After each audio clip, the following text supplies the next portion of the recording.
Have you ever seen or asked the question, should you set up an SMSF? If you're watching this, I might assume you probably have, but regardless, I'd say it's one of the most common I get asked and one of the most common I see online. And what drives me insane is that 99% of the answers I see are at best ridiculously misleading or at worst pure bullshit that's being peddled in the name of charging fees. If you just want the answer, it's no. An SMSF is the worst super fund that anyone can choose because despite what the marketing and salesmen tell you, setting up an SMSF will result in higher costs, endless layers of fees. It will also give you less control over your super and will prioritize funneling your own money into a financial advisor's pocket.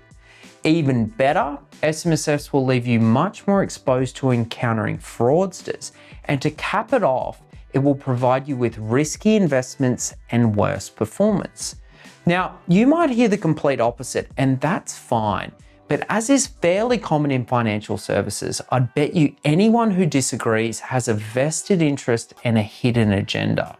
Because the honest truth is that setting up an SMSF will not make you money. It will make money for financial advisors and financial services companies. Firstly, we'll confirm what an SMSF is. Second, we'll get into their problems and we'll focus on three, which are control, costs, and risks. For anyone who's wondering about property, we'll touch on it, but super and property is so diabolical that it needs its own video. Now, I need to quickly confirm that this video is for educational purposes only.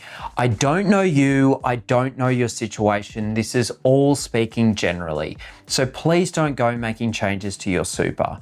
This video is for those who are SMSF curious, so they can avoid getting fleeced by marketing and misinformation. If you've already got an SMSF, please do not make changes based on this video. Also, make sure you get proper advice. You don't want to wind up paying fees or taxes that could have been avoided. Firstly, what is an SMSF? Well, quite literally, it's just an acronym for Self-Managed Superannuation Fund. There's over 600,000 of them and collectively they're worth over $1 trillion. Basically, what you need to know about the difference between an SMSF and other funds boils down to what is an account and what is a fund. So if I'm with Industry Fund A or Bank Fund B or Advisor Product C, I've got an account in that fund. And that big super fund might have millions of other people in it who also have their own accounts. Now, imagine your bank, because it's similar. Your own money is in your own account, everyone else's is in their own account, because it's similar with your super fund. Everyone's money is their own, but collectively, you probably invest in a lot of the same stuff and together make up the fund. Now, in any super fund, you maintain total control over your own account and your own money. You decide how it's invested, you decide when you access the money, you also decide what fund you join, and you can change anytime you want. Now, compare this to an SMSF. Say we've got the Andy Financial Advisor Super Fund. A fun little fact is you can name your fund virtually anything you want, and you do see some pretty amusing ones. But in this instance, there's no one else in the fund. It's just me. So I still control my own money, but the fund is only my own money. So by default, I manage the whole fund. Now, managing the fund doesn't mean managing the investments. Virtually every single super fund lets you do that. Managing actually means the monotonous administration of the fund. And contrary to what you might hear, SMSFs are not special. They follow the exact same rules. If someone tries to tell you that SMSFs receive special tax treatment, it is not true. All superannuation is governed by the exact same laws. The differences lie in who is doing the incredibly tedious paperwork of the fund, or if I phrase it another way, who is controlling the fund. So let's talk about control, because not only is that the biggest sales pitch for SMSFs, but it's probably their biggest deception. See, SMSFs aren't really self-managed like the name implies, because the overwhelming majority, and I really emphasize the overwhelming majority, are actually managed by financial advisors. And when you hear the word advisor, you do yourself a favor by substituting the word salesperson. Now, this gets really grubby because financial advisors profit enormously from people leaving simple and high-performing things like industry funds for complicated and crappy things like SMSFs. In their report on super, the Productivity Commission found control to be the main reason for the majority of people setting up an SMSF. And in my experience, I definitely agree, because every time you hear an ad, hear a podcast, or watch a video, there's some muppet telling you that SMSFs offer you more control, or even worse, encouraging you to take control of your super. Now, this is tricky because it implies if you don't set up an SMSF, then you're not in control of your super, which gives the impression that if you don't set up an SMSF, that you're doing the wrong thing. The sad truth is that whilst it's a really effective sales pitch, it's also unfortunately pure bullshit. Because if you set up an SMSF, I would argue that you've got significantly less control over your super. And this is due to the fact you've almost definitely just handed the reins to a financial advisor. I say this because virtually no sane human being with any modicum of social interaction is able to run their own fund. You will need an accountant, and the majority of the time you'll also need a financial advisor. This is because running a super fund is a pain in the ass. There's complicated laws that are regularly changing. There are literally tens of thousands of investment products, and they're all riddled with financial jargon and legalese. Every year, you've got to complete a tax return and an audit for the ATO, as well as plenty of other obligations. All up, it takes time and resources that 99.9% of people don't have, but also don't need. Think of it like this. Now, I'm not a fan of bank super funds or bank investment products, but generally they can handle your stock standard cash account reasonably well. So imagine someone came to you and said, you should set up your own credit union instead of using a normal bank account so that you've got control. You would correctly think that person is a complete nutcase. Why on earth would you want to waste time setting up your own bank when you can readily access dozens of competent low-cost options? Why would you want to waste so much time and money doing something like that when you know your regulated bank is safe and will work every time you go to buy something? But let me go back to advisors, because again, almost no one runs their fund on their own. Typically, they rely on one or more advisors. And one problem is that if you don't know how to do it yourself, you're probably not well equipped to know if the people doing it for you are doing a good job or not. And according to the research, the odds are not in your favor.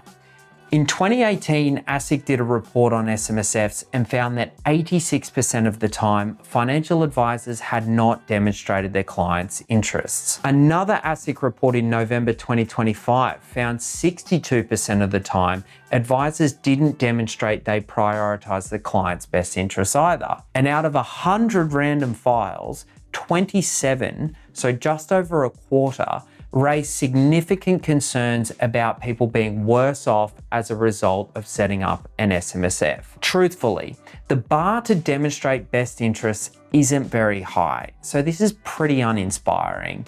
And it manages to get more toxic when you consider that the majority of the time, it's financial advisors or someone in the SMSF industry, i.e. someone who directly stands to earn a fee or commission, who is first introducing the idea of an SMSF. So basically, you've got salesmen marketing and recommending these things, which somewhere between 60 and 80% of the time can't demonstrate any benefit for the customer, and for around 1 in 4 people might result in being seriously worse off. And make no mistake, this is seriously big business for those involved. The Royal Commission divulged that in the 2017 financial year, 1/5 of all advisor revenue stemmed from SMSFs. Now, it's worth confirming again what control means, because I think the industry intentionally confuses control with investments. A lot of marketing and sales makes people think that control means determining what shares, what ETFs, or what exact investments your super goes into. Well, firstly, you don't need an SMSF to do this. There are dozens of funds that will let you pick your own portfolio, and they can do it with lower costs and with lower risks than an SMSF.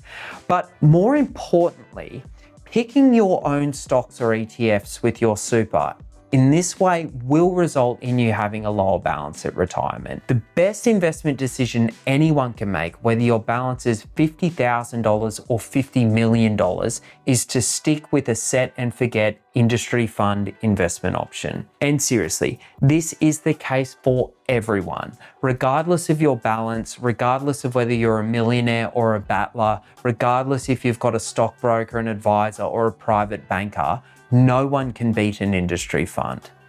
But on the control and investment side of things, I want to focus on the advisor managed portfolios. And let me give you an analogy. Let's say you're in the market for a new car, and I say to you, you can have any car you want, literally any brand, any model. And an alternative option is that your local mechanic tells you that they can help you design your own car from the ground up so that you have control over your car. Who do you think is better placed to design a car? Your suburban mechanic or a multi-billion-dollar car company who's got decades of experience, thousands of engineers, and a proven track record? And don't get me wrong, I love my mechanic. I just don't need him to design my car because he can't compete with a global car company. And don't forget, you can still choose the make, you can still choose the model, you can still choose the color. But if you're comparing an advisor sold portfolio to that of an industry fund, you may as well be comparing the might of a luxury German car company to that of your local mechanic. So for this myth that SMSFs offer you better investments or control, you may as well believe in the Easter Bunny and the Tooth Fairy, because this is a fairy tale that is spun by advisors and companies who stand to earn a huge amount of fees. And remember, if you leave a big industry fund for an SMSF, your investments will be lower quality. You'll have less eggs in less baskets. So if one of those eggs breaks, it'll be more of your life savings that's gone forever. I personally think a lot of people are told or made to believe that by setting up an SMSF, they're protecting their super from a bunch of greedy wanker finance executives in Sydney high rises from pilfering your nest egg. When the sad truth is, by setting up an SMSF, you're probably doing the exact opposite and inviting them in and encouraging them to fill their boots with fees. And this brings us to the next pitfall of SMSFs, which is costs. Specifically, too many costs. Firstly, to set one up, you're looking at several thousand in upfront fees through a financial advisor. Then a few thousand more in legal expenses. Post this, I'd personally say the majority of financial advisors will charge some combination of brokerage costs, implementation fees, and buy-sell spreads on managed funds. But this is just to open your fund. Every year you can look forward to thousands of dollars for the annual tax return and audit. And this all ignores the biggest and most significant fee. If you're in an SMSF, there's an incredibly high probability that you're paying ongoing advisor fees. These fees are a parasite on your super. Typically, these would be approximately 1% of the balance, which for many can be tens of thousands of dollars every single year, which in turn can rapidly become hundreds of thousands over a decade and even more over a lifetime. It's also more than likely that you're tripling up on your fees, as you're probably paying managed fund fees and admin fees as well. These all depend on what you're invested in, but not infrequently these amount to another 1% or even higher. Finally, you've got the nasty surprise of extra fees and potentially extra taxes when you go to close an SMSF. So put simply, if someone tells you SMSFs are low cost, they are not. They are high cost. And for those who've been told an advisor, and again, think salesperson, can deliver a better investment portfolio. Let's go back to the car analogy. It's pure fantasy. It doesn't matter if your balance is in the thousands or the millions, you are getting worse investments for higher costs. So just to round out this happy video, because SMSFs don't give a whole lot of opportunities for zingers, let's talk about risks. Super funds have lots of rules, and there's the risk that if you run afoul of those rules, that your fund could get into trouble. Now, it's very unlikely that you're going to wind up breaking the law, and the worst consequences are generally reserved for intentional wrongdoing, but it can be a complicated space, and this is a risk that exists in SMSFs, but not in other funds. What's much worse though is the risk of you being scammed or defrauded, and whilst it's not necessarily high, you are way more likely to be a victim of fraud in an SMSF when compared to every other kind of super fund. Almost every time you read a news story about a scumbag financial advisor who stole money from their clients, or an incompetent or just outright fraudulent investment scheme, it is SMSFs that are disproportionately involved. And so I'm perfectly clear. I'm not saying that everyone recommending SMSFs is a fraudster. Almost none of them are. But when you consider the fraudsters, the scumbags, the Ponzi schemes, the dud investments, the bogus property developments, whenever there are truly calamitous and genuinely depressing stories, they disproportionately feature SMSFs.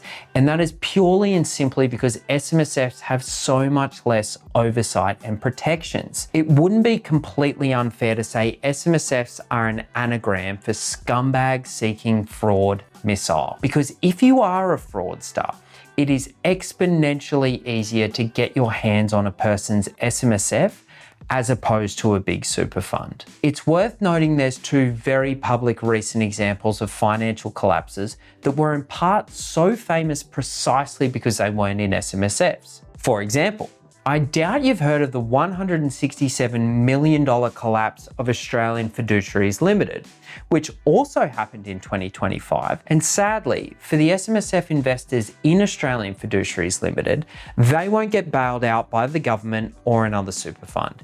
And this is the added insult to injury for SMSFs, in that not only are you more likely to be a victim of a collapse, but you aren't eligible for some of the compensation schemes that big super funds are. I like to use the analogy that investing in SMSFs is kind of like swimming at the beach. If you're in an SMSF, you might not just be swimming outside the flags, you might be swimming on a remote, unpatrolled beach. And you might not realize this, which doesn't necessarily mean that anything is going to go wrong, not by any means. But if it does, you might find out that you're on your own and you don't have any help. Whilst property in SMSFs is a whole topic unto itself, it's worth mentioning because buying property is a big claim to fame for SMSF spruikers. And I'm speaking solely from the perspective of returns when I say property and super is such a toxic and utterly revolting mix that it is the single worst thing that you can do with your super. If anyone ever recommends setting up an SMSF to buy property, in my opinion, you could not make a worse decision. People might argue there are exceptions. I'd argue they are so rare and so infrequent, it's barely worth mentioning.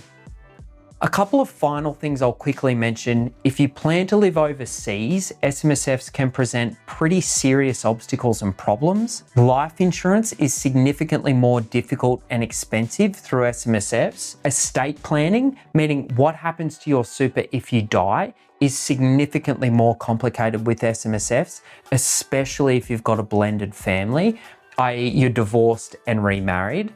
In those instances, SMSFs can be a complete nightmare.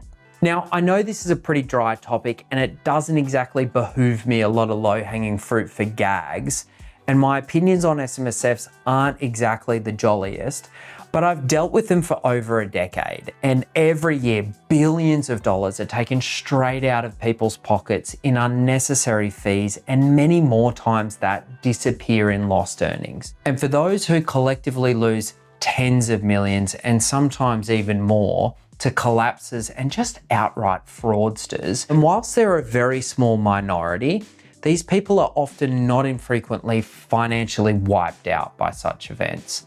Basically, everything with SMSFs is more difficult, more expensive, and less beneficial, which is why well over 10,000 are closed down every single year. But the industry still wins because far more than that are opened every year. And in my opinion, the problem is that these are being opened on the basis of misleading advertising and false promises that are made by advisors and companies who have hidden agendas, vested interests, and are motivated by fees. And when you think about the impact of being overcharged, or even worse, every single time something goes wrong, it's everyday Australians of all varieties who pay the price and are left worse off. All this being said, this video is aimed at people who are considering setting up an SMSF, and honestly does feature some of the worst case scenarios. If you've already got one, do not freak out. It's very unlikely you'll be in trouble, but what is overwhelmingly likely is that you will spend more and save less, that you'll retire with a lower balance in super than if you had an industry fund. Nonetheless, you need to get proper advice before making changes, as you do not want to cause further headaches. Lastly, for the inevitable heroes who say that I'm an idiot and claim SMSFs are awesome, good for you, go for your life. Equally, if you have an SMSF and you disagree, if you're happy where you are, again, good for you. Maybe you're one of the very rare exceptions. Maybe an SMSF is perfect for you. Whatever anyone does with their own money is their own business. My business is to advise on what the best things to do. And for super, it's just not SMSFs. What drives me insane is how much of the conversation is sales and how little is advice. Because I'd bet you whenever you hear someone spruiking how good SMSFs are, there's a commission or some kind of fee to be gained from that argument. Now, please note, I am a financial advisor. I would make 10 times more money if I spruiked SMSFs rather than pointing out how shit they are. But I'd also point out that I'm one of the rare few who are completely independent, so I don't have any agenda whatsoever. If you want control of your superannuation, it doesn't come from complicating your life or setting fire to your money through fees. It comes from understanding super. If you want to understand super, watch our videos, go to our website. We've got a service for everyone, whether you've got $50,000 to invest or 50 million. Thanks for watching.